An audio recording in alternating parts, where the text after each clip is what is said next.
Virat கோலியோட international கரியருக்கு full stop வைக்கிற மாதிரியான ஒரு சம்பவம் நடந்துச்சு. ஐபிஎல் ஃபைனல்ல அவருக்கு ஏற்பட்ட இன்ஜுரினால ஆப்கானிஸ்தான் ஓடிஐ சீரிஸ் மிஸ் பண்ணியிருந்தாரு. ஆனா அதை விட பயங்கரமா கான்ஸ்பரசி சீன் பேக் ஸ்டேஜ்ல நடந்துச்சு. ஏப்பா நிறுத்துப்பா, கோலி கரியருக்கு ஆப்பா.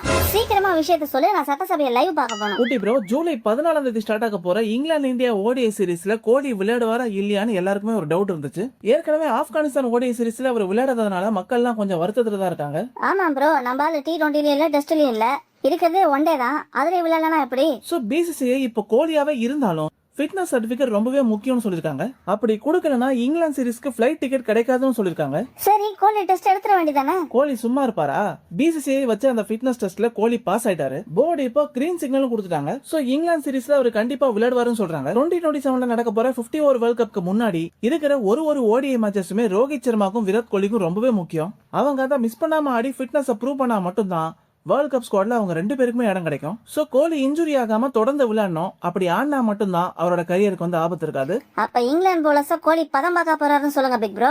அப்சல்யூட்லி 3 ஓடிஐஸ்லயுமே கோலி விளையாடுவாருன்னு இப்ப கன்ஃபார்ம் ஆயிடுச்சு. சோ இங்கிலாந்து மண்ணில் கோலி செஞ்சுரி அடிப்பாரா இல்லையா? எஸ் ஆர் நோன்னு கமெண்ட் செக்ஷன்ல தெரிவிக்க விடுங்க.